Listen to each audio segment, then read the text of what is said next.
Welcome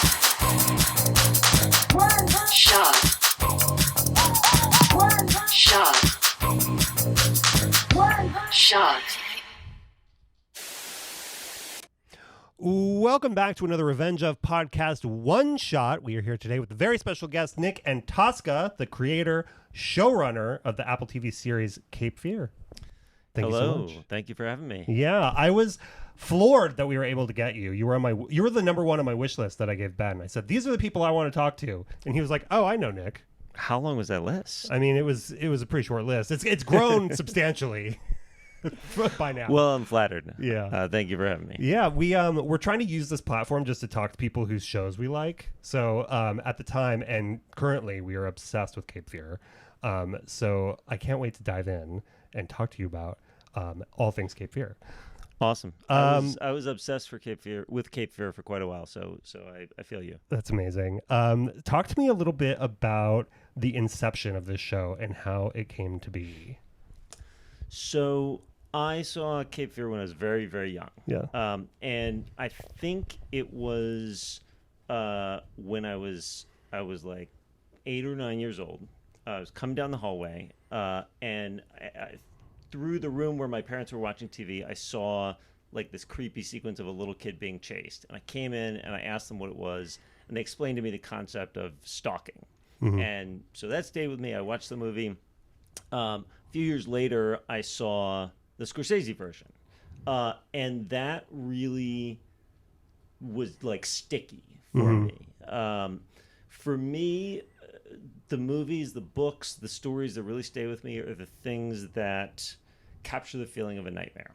Mm-hmm. And they give me the same feeling that I get when I wake up, when my adrenaline is pumping, and like some nerve has been viscerally touched. And that movie did that for me. And I saw it, from time to time over the years.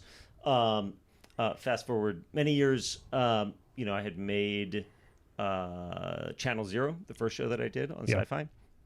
And I was thinking about what I wanted to do next. I was working on another show, The Act, and I had started a deal with Universal, and I went back and watched those movies, and I was struck by how they both kind of capture this elemental nightmare feeling, and how they reflect their times in different ways. And I started to think, what would a Cape Fear for today look like? And how do you capture that kind of nightmare dread? What does Max Cady look like today? This iconic villain. And I kind of kept thinking about it. And then Universal made Cape Fear, so it's in the library.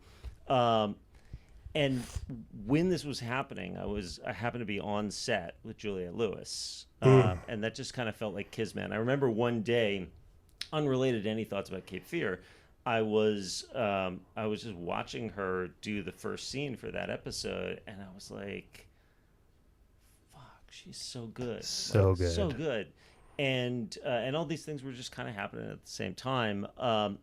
And then the idea for what a more modern TV version of Cape Fear could be started to percolate up, and it felt like it needed to be a version with more moral complexity and paranoia and confusion that sort of reflected the atmosphere of the world that we're in, and that was the genesis. I mean, there's a much longer story than that, sure. But that was probably like 2019, okay, I think. And, it took a while to get the rights. It was a long process. We went to Universal, we went to Amblin, Scorsese, Spielberg, and pitched them what this would be, the changes to the story, including the fact that both the husband and wife were lawyers, and that Max's case was sensationalized in a way that it wasn't in the previous versions. So then, went from there. Wow. Neither Joe nor I had seen the movies. So I don't know Really? what kind of audience.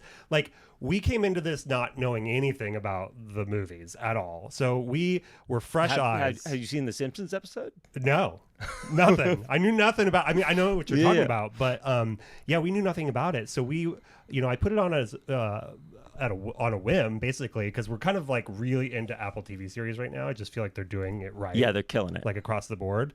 So we were like, let's give it a shot, and we were so taken aback by just and don't take this the wrong way, but there was like a campiness to it that was like that Southern Gothic style, obviously. I mean, obviously you haven't seen the movies, Yeah. but the 1991 movie is, I don't think it's campy, Yeah. but it's lurid, it's heightened, it's operatic. This is a movie where the housekeeper turns around and it's Robert De Niro in drag, and he strangles a man with a piano wire stolen from the family's piano. Okay. The family comes downstairs. They find him in a pool of blood, which they then proceed to slip and slide around in crazily. And then they flee the scene without waiting for the police because they're so scared of what Max Cady's going to do. And then you reveal that Max Cady has strapped himself underneath their car with like a belt or something Oh my God. for the whole journey up to the houseboat where Yeah. they've got it docked and they're going to like flee to safety. So it is so just heightened, especially compared to the other thrillers of its time. Like, it's not presumed innocent or Fatal Attraction or anything that kind of surrounded Same it. year as Silence of the Lambs, yes, or it was like the year before, maybe. I think so. I Tw- think it's the same 91? year. Yeah. But I said from the beginning when we were pitching this, like, it's a heightened show. It's a lurid show. It's pulpy. It's intense. For sure. It's not going to be exactly the same tone and register as the movie, but it's not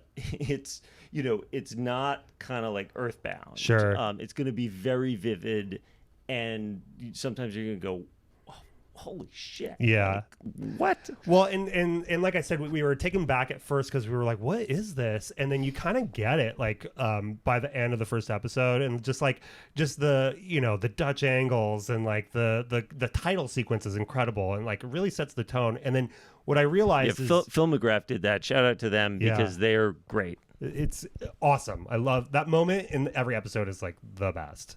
But then I realized that you reuse the score, which is something that the original, the 91 movie did as well. Yes. Yeah. So the 60s version has the iconic Bernard Herrmann score. Yeah. In the 90s version, Elmer Bernstein rearranged it and just kind of reused it. But they scored different parts. I mean, it's interesting what they did. Sometimes they use that score that is originally for like a guy is going to come kill you for like big emotional scenes with the family. It's a really cool, subtle thing. And we always knew we wanted to reuse that. As Spielberg and Scorsese said, it is part of the DNA of Cape Fear. It's the sound of dread. So we just needed to re-record it, rearrange it. Jeff Russo, who's an amazing composer, he's done a couple shows with him. He does Fargo and Alien, and like a million other shows. Great collaborator. So he did a bunch of original music that is like kind of in the register of the Herrmann stuff, which is like no pressure.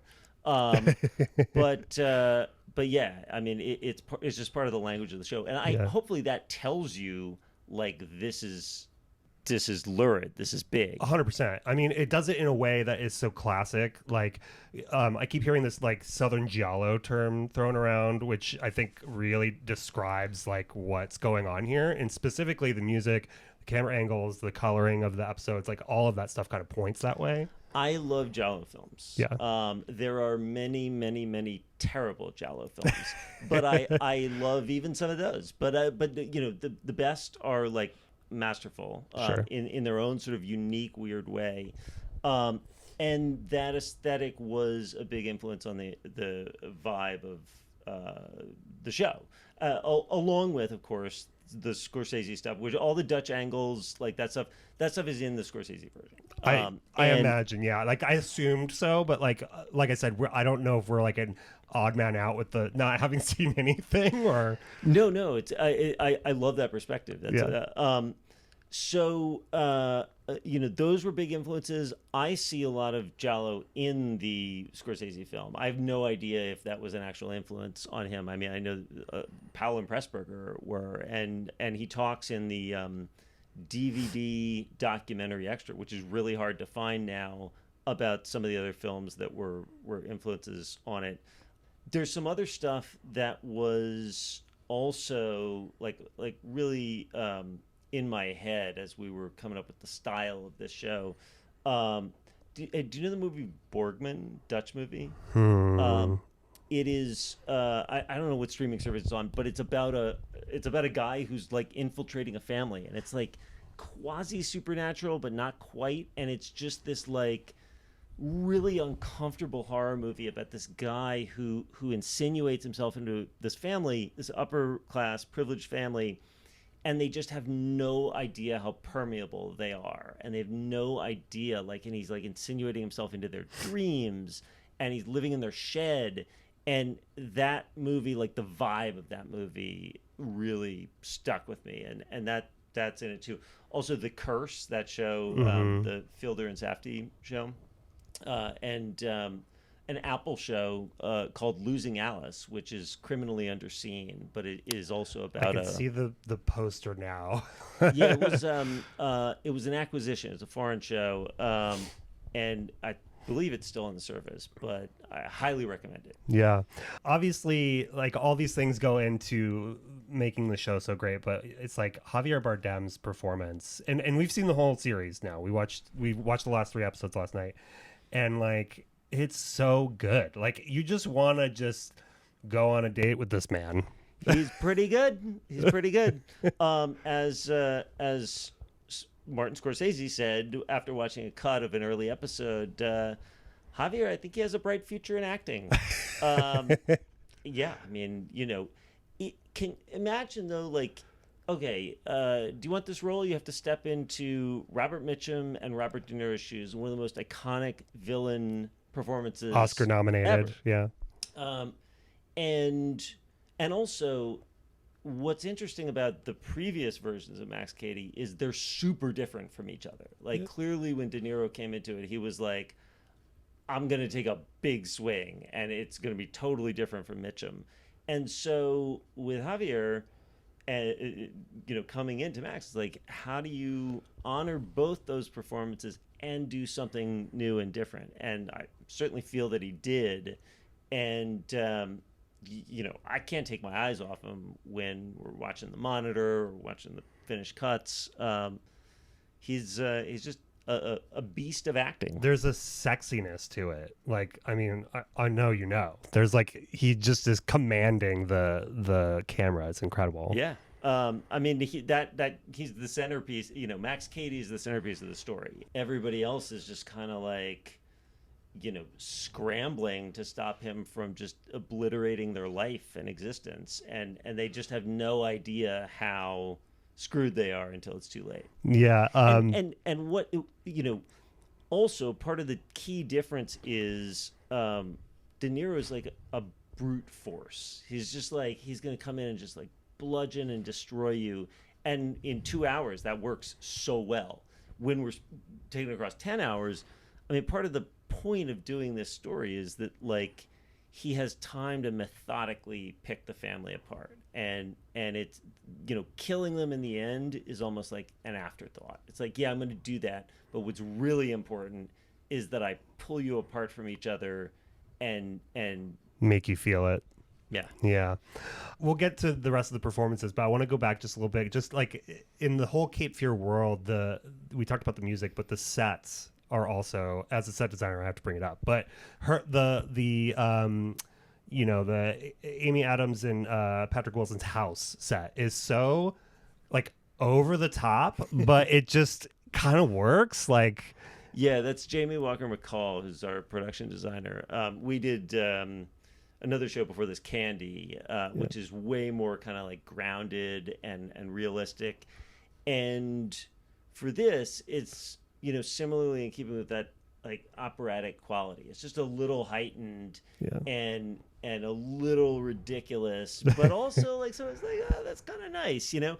But we found this amazing house in the Inman Park neighborhood of Atlanta where we shot that stuff, and it was both a beautiful house and it kind of looks like a fortress, and there's this kind of like solidness to it.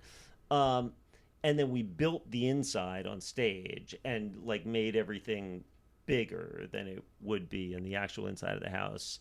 And that's kind of there, you know, it's like a castle. Yeah. And it's going to get torn apart. Yeah, there's just like wallpaper on wallpaper. I was like, goddamn, this teenager's got 2 sconces, 2 lamps, and a floor lamp. Like, Jesus.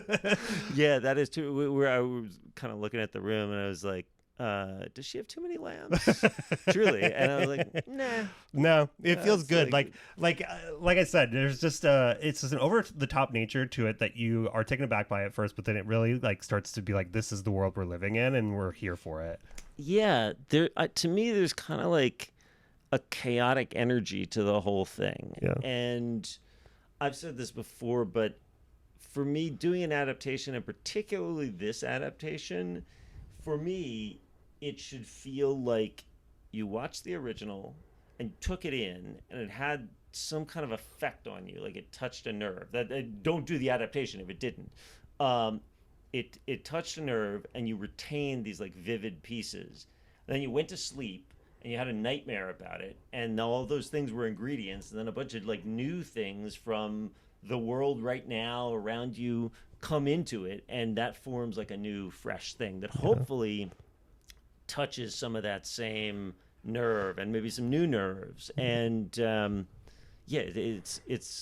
it's the nightmare you had after you experienced the original. And that was the same philosophy that I had like doing the creepypastas for Channel Zero, whatever it was, 10 years ago. Wow. Once we got really into the show, we started looking into you, and there were some things in your IMDb that were like, oh, this feels like it's part of the DNA of this Cape Fear, particularly Chucky, which we loved. Well, I'm just a Chucky fan and cheerleader. That's Don Mancini's show. Yeah. I know Don. I've known him for a while now. We were in the Hannibal writers' room together. That's the other show I was going to bring up. Yeah, big influence on me creatively and in terms of just like learning to showrun. Yeah. But Chucky was a great experience. I mean, and you know, Don obviously created the franchise.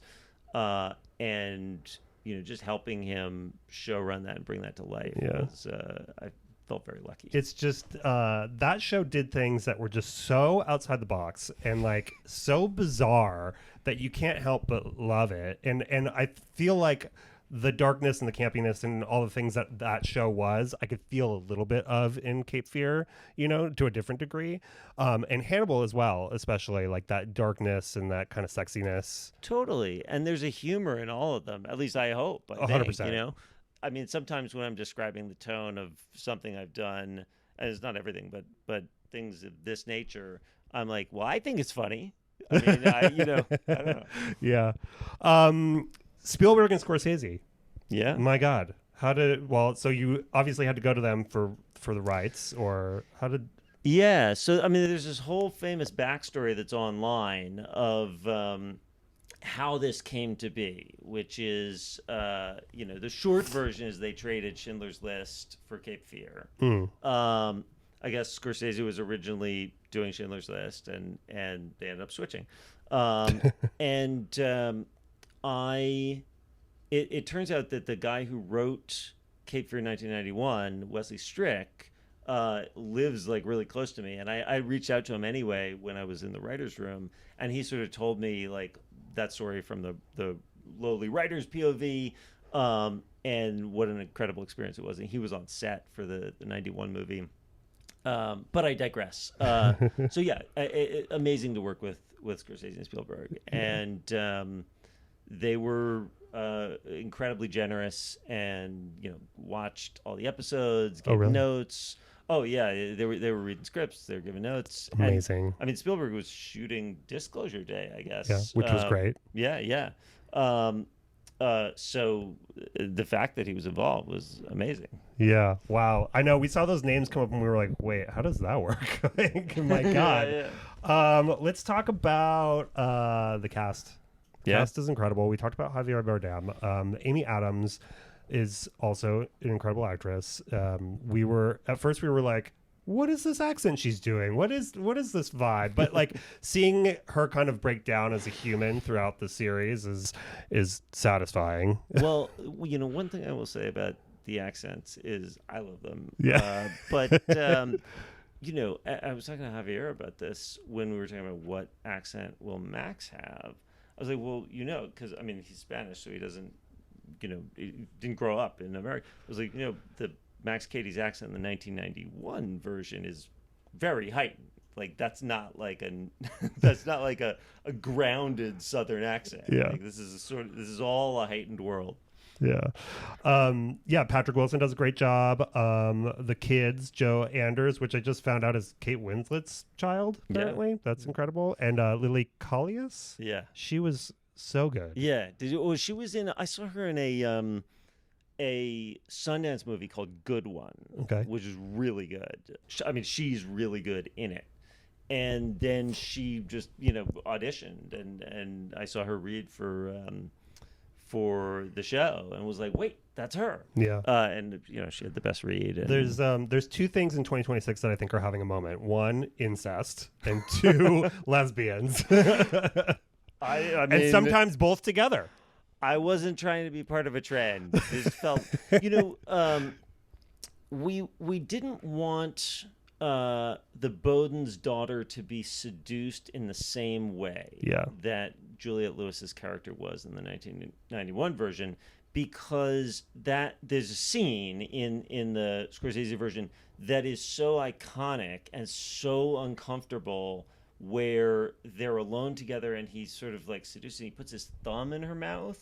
And everybody who sees the movie remembers and talks about this scene, and also because Juliet's performance is so extraordinary in it, Oscar nominated. Yeah, so we didn't want to like just recreate that. So it felt interesting for her to be seduced in a different way by a different, unexpected character. Yeah. Well, speaking of Juliette Lewis, I mean, she's incredible, as we all know, but her performance in this also, I feel like, is so great. Like, I can't remember if it was the penultimate episode or what, but when we're on the boat with her, with Amy Adams, and just she's crazy and she's evil. I mean, Juliette just has something that nobody else has. It's a Juliette Lewisness, and I think it just comes from her instincts and being in touch with her instincts and wanting to play, with the character. So you never know exactly what she's going to bring. You just need to kind of like give her some runway, and she's going to do something interesting. The problem with Juliette is you get in the editing room and it's like, which take?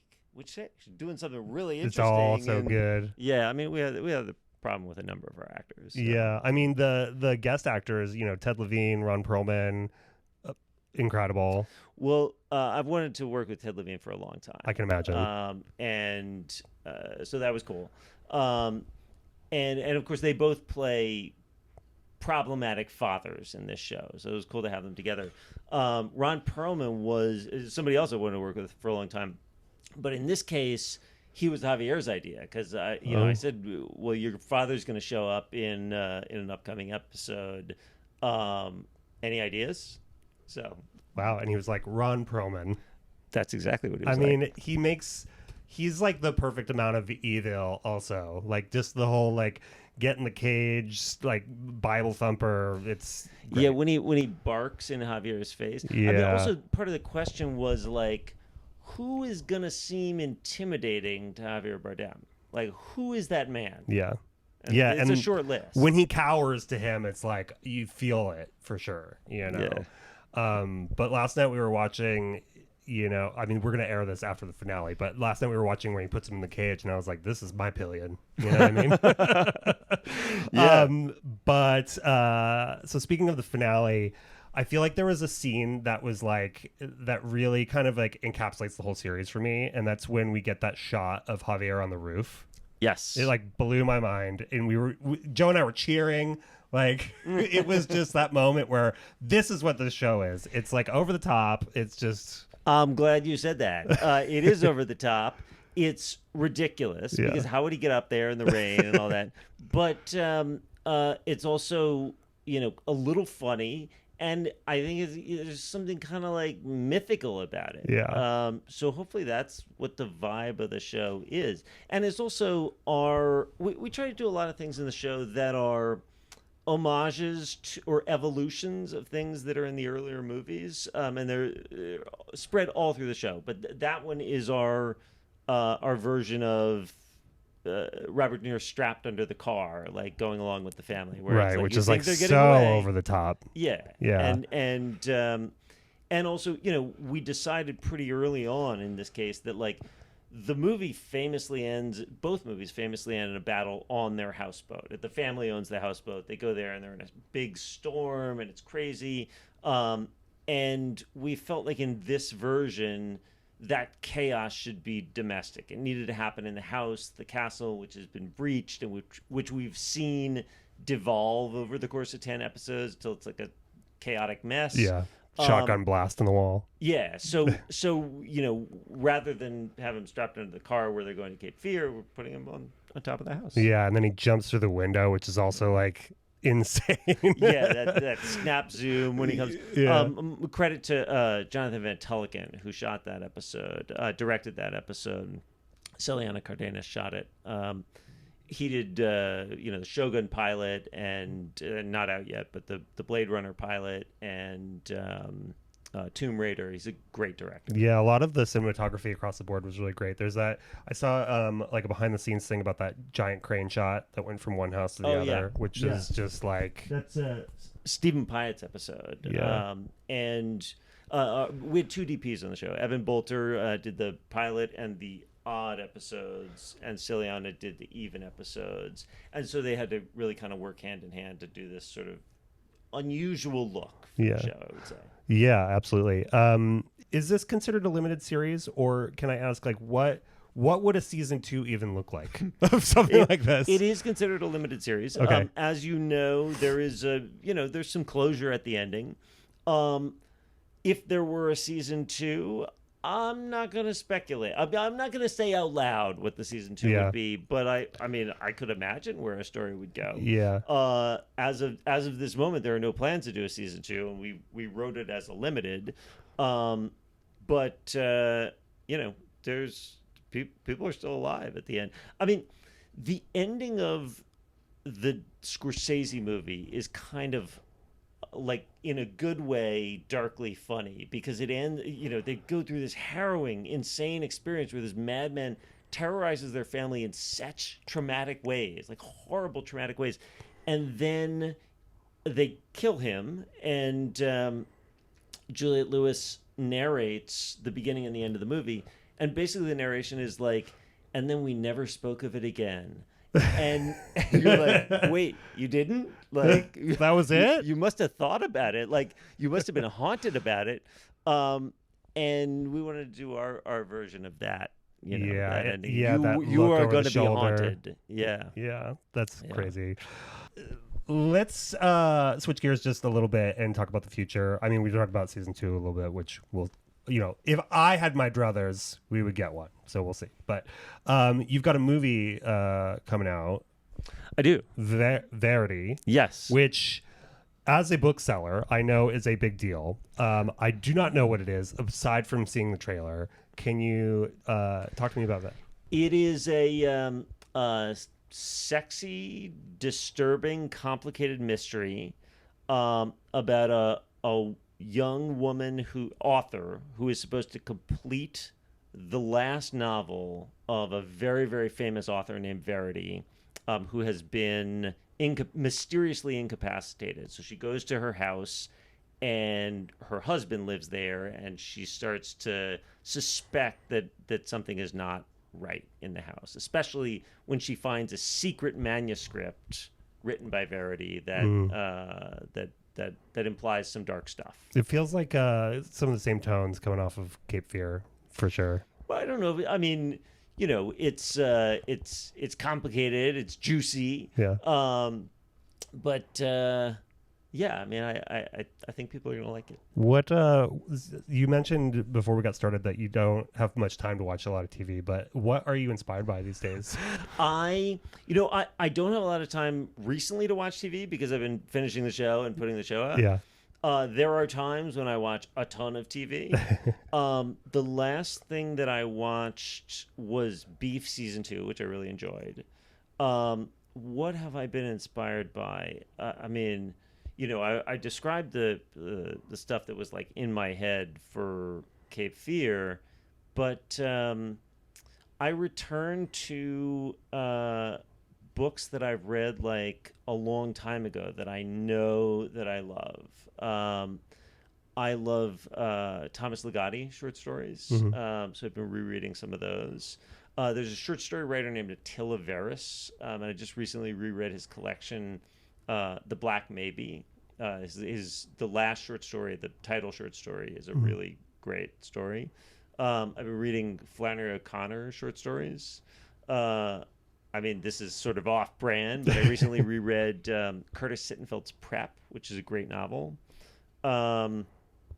Yeah, and I haven't watched too much while the show has been coming out. Sounds like you're a writer's writer. Like you're just ingesting like the best of literature and kind of. Yeah, I mean, if you're writing, you got to be taking stuff in. You got to be reading, and actually, I find reading fiction is more helpful to me as like creative nourishment than watching TV is, even when I'm writing TV. Yeah. What's your vibe when you're writing? Like, what's the room look like? What are you doing? Are you in a dark hotel room somewhere? It depends. It totally depends. Sorry, I'm gonna adjust this thing because it keeps sliding on my. I need to have like an hour or two at least every day to just like be alone with a notebook. And sometimes I don't write anything. Sometimes I write like some nonsense. Sometimes I write a lot. But I gotta have like that time to have my own thoughts, because like the nature of just like moving through the world right now is there's constant incoming fire. There's constant updates, emails, texts, whatever, news. Like we've got the infinite scroll. So if I do look at like Instagram or something and I just scroll up a little, the scroll never ends. It's not like you get to the bottom of a page. They make it like addictive. So I got to find a way to tune that stuff out, because otherwise I'm just kind of like thinking somebody else's thoughts constantly. Yeah. And I got to be able to kind of like go off road a little, and find like the nourishment. So that's one version. And then if I like get on a roll, then it'll be more than an hour or two, and I'll like cancel some other stuff. Although it's easier said than done. Then we get in a writer's room. I try to protect the morning, and I have writers come in around like noon or 1, and we stay in the writer's room till like 5 or 6. Yeah. We work for 45 to 50 minutes, then take a 10 or 15 minute break, and we just do that for like 4 or 5 sets of that. You eat lunch before we start, so there's no like writers love to waste time talking about what we're going to order for lunch. So I love a free lunch as much as the next person. So it's like, well, you come in a little early, eat your lunch and hang out, and then at like 1 in the afternoon we start, and we try to really like concentrate that. To me, there's like no reason that a writer's room, like they famously like stay until midnight or whatever. It's like I've never done that. Yeah, it's like diminishing returns, right? Yeah. It is absolutely diminishing returns. It's also like kind of cruel. I mean, and people have lives. Like they want to go home to their kids. And I just ask that, you use the morning time to like brainstorm or work on whatever we talked about. And then we'll spend, 4.5 hours writing. And then I'll give some kind of like homework, which is just like, think about this question.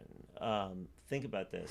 And people come in, the next day, and hopefully they've thought about it, and then we start from there. And I'm a big believer too in just like sleeping on a problem, because your subconscious works on stuff. I'm very responsive to water. Yeah. So I go swimming or take a shower, and I have a lot of my good ideas when I'm in or around water. Yeah. So. Interesting. I feel like what you're describing is, because we're about the same age, and it's like, old Hollywood or 20 years ago was like work people until they cry and puke. And now it's like, why did we do that? Like, let's just, I was very lucky because I was in, I don't know how many writers' rooms, 5 or 6 writers' rooms before I got my own show, and none of them were abusive. There were many different styles. I worked for Brian Fuller, Sean Ryan, Jeff Davis on Teen Wolf, Mark Friedman, who's recently ran Severance on a show. And they all had their different styles, but none of them kept us for like 10 hours a day. None of them were crazy. And I really was lucky, actually, to not be on one show for many years, because that can be great for your bank account. But you get kind of stuck in one neighborhood, and you want to go around and explore. And I learned some things from Jeff Davis, and some things from Sean, and some things from Brian, and I was able to just kind of like pick and choose when I first got my opportunity to be a showrunner, and that, I think, was one of the luckiest things that happened to me. Yeah. I mean, I like nowadays the like 4 or 5 season shows. Like, I feel like that's more than enough. Like, we don't need to do 10 seasons of a show anymore. Well, totally. But I would only get 1 season on these shows. Yeah, because it was like, we did Teen Wolf, and then that was kind of the beginning of like, well, it's going to be a year. It was going to be forever until the show came out. So we went and got another job. And then I was on a bunch of 1-season shows. Yeah. And then I got on Hannibal on the last season that it was on. So I really got a tour of TV a little land. bit of everything. Yeah. I love, we talked a little bit about Apple TV and how I feel like they're just nailing it right now, and like everything that is coming from them is amazing. But what they're doing that I especially like, and I guess a lot of streamers are doing this besides Netflix, is the return to appointment viewing, where shows are coming out weekly.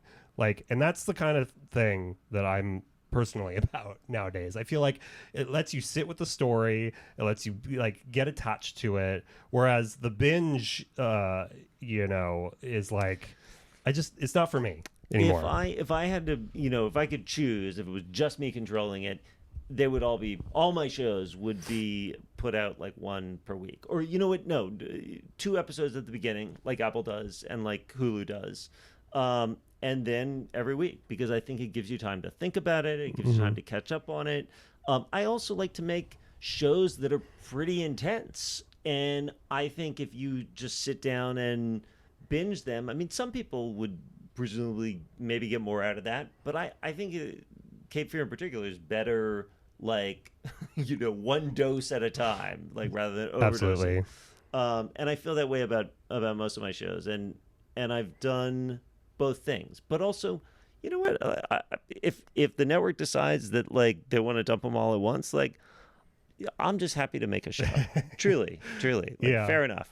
What was Apple like as a collaborator? I mean, obviously you're not going to say anything back, but they're great. As I can imagine, like based on the product they're giving us, like it seems like they're a great collaborator. Yeah, and especially because, again, I said at the beginning, like this is a really intense show. It's going to be, we're adapting a show where or we're adapting a movie where Robert De Niro bites part of a woman's face off, and there's all these kind of really intense, iconically intense things, and we can't be the watered down version of it in terms of content or in terms of style or aesthetic, and there was never like an argument about that. I mean, I think people were a little like, whoa, that's intense, when we see like the head get smashed with the weight or something, or the woman shoot herself at the beginning of the first episode. But that's just kind of announcing like the show's going to be intense. Yeah, it sets the tone in a delicious way, for sure. Yeah. And it, it also, it helps to have Scorsese like as the Godfather, the thing, and he made a really intense movie. We want to do justice to that vibe, and he was like actively involved in some of the editing of that stuff. Like he got on FaceTime when I was cutting the prison fight with the head smash, and was making like suggestions like roll this a few frames, and then he was like, and then send it into them and tell them this is the cut we did. Yeah. Wow. Like he seems like, not knowing anything about him other than what I've seen, he seems like the kind of guy that's down to help and like down to do, like, I mean, his cameo in the studio was like hilarious. He's so generous. Yeah. So generous. And the notes that he gives are creative and collaborative. Yeah. It's like the vibe is like, we'll try this, maybe do this. Might not work. I don't know. Just try it. Who knows? And then you try it. And of course, it's great. It's great. Like, so that was really cool. Yeah. Wow. I'm just thinking. I'm like thinking about Scorsese, like giving notes and like, it's that's incredible. What else can I say about Cape Fear? Anything else you want to talk to me about with it? I'm sure I'll think of 100 things, when I'm in the car. But I mean, it's a wild experience. It's surreal. I had no idea. Like when I first thought I would love to do a modern version of Cape Fear. This sounds stupid given the auspices, but I didn't imagine it would be like a big high-profile show. Yeah. Which, duh. Yeah. But the fact that they let us do it and supported it, it was really cool. Do you think I should watch the movie now? Yeah. What do you think I'll think of the movie having only seen the show? Well, I don't know you that well, but I think you'll probably like it. I mean, it is, both the movies are special. Yeah. The 60s one is aggressive for its time. It's a little like, whoa. And it was a little controversial when it came out. Because in the movies, I don't know if you know that, in the movies, he's a rapist, like a brutal rapist. And he gets out, and he's not like famous. He's like an afterthought in, their lives many, many years earlier. And he's coming for the family. And it's just an overt threat. It's really scary. So both the movies have this kind of like feverish intensity, which is way, way heightened by Scorsese's cinematic language. But even the 60s one was originally going to be directed by Hitchcock. And I think that he made storyboards and then dropped off the project, went to do something else. I don't know. But they shot it from his storyboards, and you can tell. And it's a great, like, Gregory Peck performance. Yeah. I don't know. Maybe watch them in reverse order. Watch the 91 and then the 62. I assume you read The Executioner as well, because I read that when I was a teenager, and then I reread it for this. We didn't use that much stuff from the novel. How does it compare to all the other versions, the novel? It's cool, but I think my favorite of the earlier versions is the Scorsese one. I really love and admire the 60s one.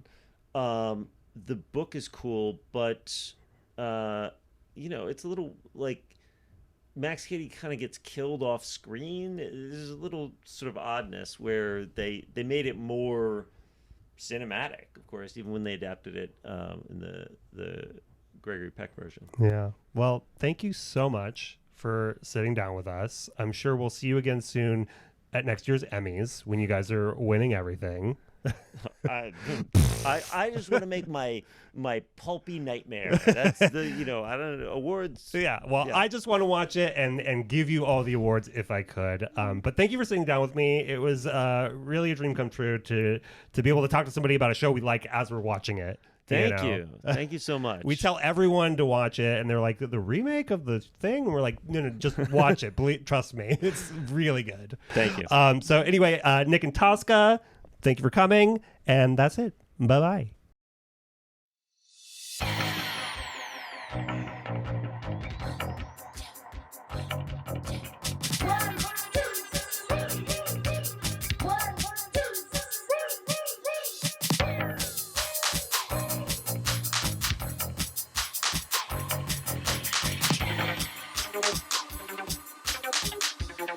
Thank you.